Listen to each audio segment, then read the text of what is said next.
कोई बता सारा कुछ उन्हें किंचियां कट कर हर शह बड़ा कुछ उन्हें मारे छुरियां रात तक काट दी। सारे तेजाब सुट्टिया है जख्म कीते ने छुरियां कच कुहाड़ी ते सिर दे विच मार के सरिया दे खून इन्ना बड़ा खपा कीता। अस्सलाम वालेकुम, मैं हूं जुबैर अवान। अगर आपके घर में बेटी है, अगर आपके घर में बहन है, तो मेरी ये आज की वीडियो आप ज़रूर देखिएगा। मेरे साथ ये एक माँ जी बैठी हैं। इन्होंने अपनी बेटी की शादी बड़ी धूमधाम के साथ, बड़ी चाहत के साथ की, मगर ठीक 1 साल के अंदर अंदर इनकी बेटी का जालिम ससुरालियों ने क्या हाल किया कि वो बेटी इनसे पहचानी नहीं गई। जिन्हों इन्होंने जिसको दुल्हन बना के यहाँ से रुखसत किया था, उसकी जब लाश आई, उसकी क्या हालत थी। तो आइए इन माँ जी से बात करते हैं और इनसे ये सारा वाक़या जानते हैं। पहले तो अल्लाह पाक आप लोगों को सब्र जमील अता फरमाए। क्या इतना बड़ा जुल्म हुआ आप लोगों के साथ? बहुत ही जुल्म हुआ, बहुत ही जुल्म। गड्डी से जो उतरी है ना ਤੇ ਅਸੀਂ ਵੇਖਣ ਲੱਗ ਪਏ ਕੀ ਬਣ ਕੇ ਗਿਆ ਉੱਥੋਂ ਸਾਰੇ ਆਖੇ ਵੀ ਲੱਭੇ ਕਿ ਬੇਟੀ ਫੌਤ ਹੋ ਗਈ ਹੈ ਤੇ ਅਸੀਂ ਉਹਨੂੰ ਕੀ ਹੋਣਾ ਹੋਇਆ ਹੈ ਕੋਈ ਇੱਕ ਵਾਹ ਹੋਈ ਹੈ ਉਹਨੂੰ ਅਟੈਕ ਹੋ ਗਿਆ ਤੇ ਜਦੋਂ ਥੱਲੇ ਉੱਤੇ ਸਾਡੀਆਂ ਚਾਂਗਰਾਂ ਨਿਕਲਣਗੀਆਂ ਵੀ ਨੂੰ ਵਾਹ ਇੱਕ ਅਟੈਕ ਹੈ ਤੇ ਮਾਰੀ ਗਈ ਹੈ ਉਹਨੇ ਇਹਨੇ ਤਸ਼ੱਦਦ ਕੀਤੇ ਜਿੰਨਾ ਕੋ ਹਿਸਾਬ ਨਹੀਂ ਵੀਰੇ ਇੰਨਾ ਕੋ ਮਾਰਿਆ ਤੇਜ਼ਾਬ ਸੁੱਟਿਆ ਹੈ ਜ਼ਖਮ ਕੀਤੇ ਨੇ ਛੁਰੀਆਂ ਕੱਚ ਕੁਹਾੜੀ ਤੇ ਸਿਰ ਦੇ ਵਿੱਚ ਮਾਰ ਕੇ ਸਰੀਆ ਦੇ ਖੂਨ ਇੰਨਾ ਬੜਾ ਖੱਪਾ ਕੀਤਾ ਹੈ ਤੇ ਵਾਲ ਏਡੇ ਏਡੇ ਲੰਮੇ ਸਨ ਜਿਹੜੇ ਨੋਚ ਨੋਚ ਕੇ ਨਾ ਇੰਨੇ ਕੋ ਕਰ ਦਿੱਤੇ ਨੇ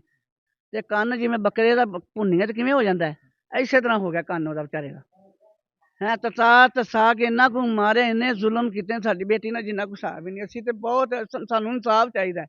ਸਾਨੂੰ ਕੋਈ ਬਸ ਸਾਰਾ ਕੁਝ ਉਹਨੇ ਕਿੰਚੀਆਂ ਨਾਲ ਕੱਟ ਕਰ ਹਰ ਸ਼ੈ ਬੜਾ ਕੁਝ ਉਹਨਾਂ ਮਾਰਿਆ ਚੂੜੀਆਂ रात तक काट दी। ਸਾਰੇ ਇਹ ਸਾਰਾ ਕੁਝ ਹੀ ਐ ਉਂਗਲੀ ਕੱਟੀ ਹੈ ਮੋਢਾ ਹੈ ਬਾਜ਼ੂ ਇਸ ਤਰ੍ਹਾਂ ਹੋਏ ਨੇ ਇੰਜ ਕਰਕੇ ਇੱਕ ਦਿਹਾੜੀ 'ਚ ਬੰਦਾ ਆਕੜ ਜਾਂਦਾ ਹੈ ਹੈਂ ਇੱਕ ਦਿਹਾੜੀ ਦੇ ਚਾਕੜ ਇੰਜ ਹੋਈ ਸੀ ਜਿਵੇਂ ਬੱਕਰਿਆਂ ਦੇ ਹੱਥ ਇੱਥੇ ਹੀ ਹੱਥ ਰੱਖੇ ਨੇ ਇਸ ਤਰ੍ਹਾਂ ਹੀ ਇਸੇ ਹੀ ਉਹਦੇ ਹੱਥ ਰਹੇ ਨੇ ਅਸੀਂ ਬਥੇਰਾ ਕਿ ਜਿਸ ਵਕਤ ਨਵਾਇਆ ਤੇ ਸਾਡੇ ਚੀਕਾਂ ਨਿਕਲ ਗਈਆਂ ਇਹ ਬੱਚੀ ਨਾਲ ਬਣਿਆ ਕੀ ਕੱਪੜੇ ਦੀ ਉਤਾਰ ਕੇ ਨਵਾਉਂਦੇ ਗੁਸਲ ਦਿੰਦੇ ਆ ਉਹ ਤਾਂ ਬਹੁਤ ਜ਼ੁਲਮ ਇੰਨਾ ਕੋਈ ਉਹਦਾ ਪਿੱਛੇ ਵੀ ਉਹਦੇ ਕੰਨ ਦੇ ਲੱਥੇ ਨੇ ਵਾਲ ਇੱਥੋਂ ਪਿੱਛੋਂ ਤੋੜੀ ਕੱਟ ਕੇ ਸੱਟੇ ਪੀਸ ਪਤਾ ਨਹੀਂ ਕੀਤਾ ਕੀ ਨੇ ਇੱਕ ਇਹਦਾ ਸਹੁਰਾ ਸੂ ਤੇ ਇੱਕ ਨਨਾਣ ਸੂ ਤੇ ਇੱਕ ਸੱਸ ਸੂ ਇੱਕ ਬੰਦਾ ਸੀ ਚਾਰੇ ਪੰਜੇ ਬੰਦੇ ਨੇ ਇਹਨਾਂ ਮਾਰਿਆ ਇਹਨਾਂ ਬੜਾ ਜ਼ੁਲਮ ਕੀਤਾ ਬਹੁਤ ਜ਼ਿਆਦਾ ਤੋਂ ਜ਼ਿਆਦਾ ਸਾਨੂੰ ਬਸ लेकिन आप यकीन करें कि अगर वो वाली तस्वीरें मैं यहाँ पे चलाऊं तो आप रोने लग जाएंगे। इतना बुरा हाल उस बच्ची का कि हम लाहौर से यहाँ पे, ये नारंग के करीब इनका लट्ठापुर गांव है, यहाँ पे इनके घर में आए हैं और इनके जो बच्ची के साथ जुल्म हुआ वो आप लोगों को दिखा रहे हैं। क्या जुर्म क्या था ऐसा कि इतनी बड़ी सजा दी? ਕੋਈ ਪੁੱਤਰ ਗੱਲਬਾਤ ਨਹੀਂ ਚੰਗੇ ਬੜੇ ਵਿਆਹ ਕੇ ਲਗਾਏ ਨੇ ਸਾਨੂੰ ਤੇ ਵੈਸੇ ਠੀਕ ਠਾਕ ਰੱਖਾਂਗੇ ਤੇ ਮਹੀਨੇ ਪਿੱਛੋਂ ਇੱਕੋ ਵਾਰ ਆਈ ਵਿਆਹ ਕੇ ਬਾਅਦ ਚ ਕੋਈ ਨਹੀਂ ਉਹਨਾਂ ਮਿਲਣ ਦਿੱਤਾ ਹੀ ਨਹੀਂ ਸਾਨੂੰ ਉਹਨਾਂ ਸਾਨੂੰ ਆਖਿਆ ਸੀ ਫਲਾਣੀ ਥਾਂ ਤੇ ਚੱਲੇ ਆ ਤਿੰਗੇ ਤੇ ਮਾਰਦੇ ਰੋਜ਼ ਤਾਂ रोजाना मारते? ਰੋਜ਼ਾਨਾ ਮਾਰਦੇ ਰੋਜ਼ਾਨਾ ਹੀ ਤੇ ਬੱਚੀ ਨੂੰ ਆਖਣਾ ਸੀ ਲੈਣ ਵਾਲੇ ਅਮੀ ਹਾਲੀ ਨਾ ਉਹਨਾਂ ਨੂੰ ਖੁਰੇ ਕਿਹੜਾ ਡਰਾਵਾ ਪਾਇਆ ਤੇ ਕਿਹੜਾ ਨਹੀਂ ਸਾਨੂੰ ਪਤਾ ਨਹੀਂ ਕਿਹੜਾ ਬੜਾ ਭਰਾ ਦਾ ਮਾਰਿਆ ਡਰਾਵਾ ਜੇ ਨਾਲ ਮਾਰੇ ਤੇਰੀ ਮਾਂ ਜਾਂ ਤੈਨੂੰ ਕਤਲ ਕਰ ਜਾਂ ਮੈਂ ਆਪਣੇ ਮਾਰ ਜਾਣਾ माँ जी, ये शादी अपने ਦੇ ਵਿੱਚ ਕੀਤੀ ਹੈ ਜਾਂ ਗੈਰ ਸਨ? ਨੇ ਗੈਰ ਨੇ ਸਾਡਾ ਕੁਛ ਵੀ ਨਹੀਂ ਲੱਗਦੇ ਪਤਾ ਨਹੀਂ ਕਿਸੇ ਨੇ ਕਰਵਾਇਆ ਸਾਡਾ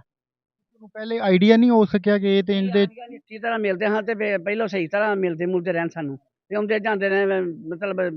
ਮੰਗਣੀ ਵਾਲੇ ਆਂਜੇ ਵੈਸੇ ਕੀਤਾ ਸਾਨੂੰ ਸ਼ਾਦੀ ਦੇ ਦਿਨ ਲੈਣ ਆਏ ਨੇ ਠੀਕ ਠਾਕ ਕਰਦੇ ਵਹਿੰਦੇ ਰਹਿਣ ਉਦੋਂ ਤਾਂ ਹਰ ਇੱਕ ਨੂੰ ਅੱਛਾ ਹੀ ਲੱਗਾ ਸੀ असली रंग उन्होंने बाद में दिखा। ਹਾਂਜੀ ਬਾਅਦ ਚ ਇੱਕ ਮਹੀਨਾ ਨਹੀਂ ਗੁਜ਼ਰਿਆ ਤੇ ਉਹਨਾਂ ਬੰਦੀਆਂ ਪੀਣਾ ਕਰਦੇ ਨੇ ਕੁੜੀ ਦੀਆਂ